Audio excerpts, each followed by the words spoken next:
մեր բնակարանը այլևս չկա։ Լրիվությամբ չկա, ամբողջ Թումանյան փողոցը քանդել են։ Արցախցի Սուսաննայի Ստեփանակերտի տունը ադրբեջանցիները հողին են հավասարեցրել ամիսներ առաջ։ Facebook-ում եմ մի օր տեսել, թե ինչպես է տեխնիկան ավիրում հին Ստեփանակերտի ամենակոլորիտային թաղամասը։ Ինչ-որ մի օգտատեր դրել էր այդ տեսահոլովակները, նկարները հենց այն պահին, երբ կոնկրետ մեր շենքն էին քանդում։ Այդ բուլդոզերները արդեն շենքի մի մասը չկար եւ շարունակում էին իրենք հիմնահատակ վերացնել։ Ադրբեջանը ոչնչացնում է այն ամենն, ինչը կարող է Արցախի պատմության, մշակույթի, հավատի մասին պատմել։ Ամենաստոր վերաբերմունքին են արժանանում անգամ շիրիմները։ Ամբողջ գյուղ են վերացնում,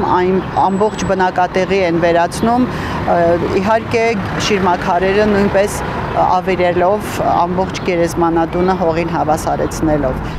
Ավերված կամ յուրացված գույքի համար արցախցիները դիմում են Մարդու իրավունքների եվրոպական դատարան։ Արցախի մարդու իրավունքների պաշտպանը, Արցախ միություն հասարակական կազմակերպությունը, Միեդում հայ գերիների շահերի ներկայացուցիչն ու այլ իրավապաշտպաններ սկսել են փաստաթղթերի հավաքագրում։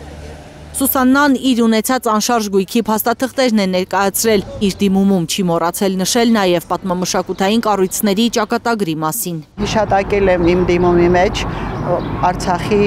պատմամշակութային կոթողների պահով, որովհետև գիտեք, ճիշտ է, ես կորցրել եմ իմ տունը, ես իմ բնակարանը, դա շատ թանկ հիշողություններ են,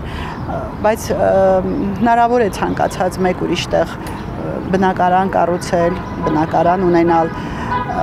բայց այն մշակույթային արժեքները, որ դարերից են մեզ հասել, դա կարծում եմ շատ ավելի մեծ կորուստ է։ Ինչ գույք են կորցրել, այդ գույքը արդյոք քանդվել է, յուրացվել է, թե կանգուն է եւ արդյոք որևէ տվյալ ունեն գույքի վիճակի մասին, արդյոք ցանկանում է վերադառնալ։ Միայն սեփականության իրավունքը պաշտպանելու համար չեն իրավապաշտպանները դիմում միջազգային իրավական կառույցներին, կա նաև վերադարձի իրավունքը ապահովելու հարց, ասում է Արտակ Բեգլարյանը։ Այս հարցով միեդ դիմելու ձևավորված պրակտիկա չկա, ավելի նպատակահարմար է ՄԱԿ դիմել։ Սա նշանակում է, որ կառույցից կառույց կարող է փոխվել գանգատի բովանդակությունը։ Քանդված եւ յուրացված գույքի մասով նաև փոխհատուցման պահանջ է ներկայացվում, որովհետեւ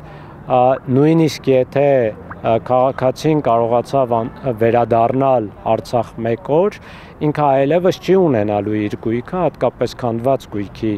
մասով եւ հստակորեն է, որ արդեն վերջնական Ադրբեջանը պատասխանատու է եւ պարտավոր է համարժեք փոխհատուցում տրամադրելու։ Գուցե շատերին անիմաստ թվան այս պահանջները, բայց Բեգլարյանը վստահ է, որ լռելը չէ լավագույն տարբերակը։ Չնայած դատարանների որոշումներն էլ հնարավոր է 10-15 տարի հետո հրապարակվեն, բայց այս տարիներին գոնե փոքր հույս կլինի վերադարձի։ Ճնշող մեծամասնությունը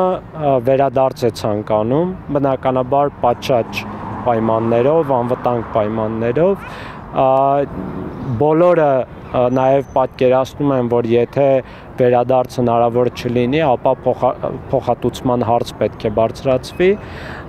եւ բնականաբար նաև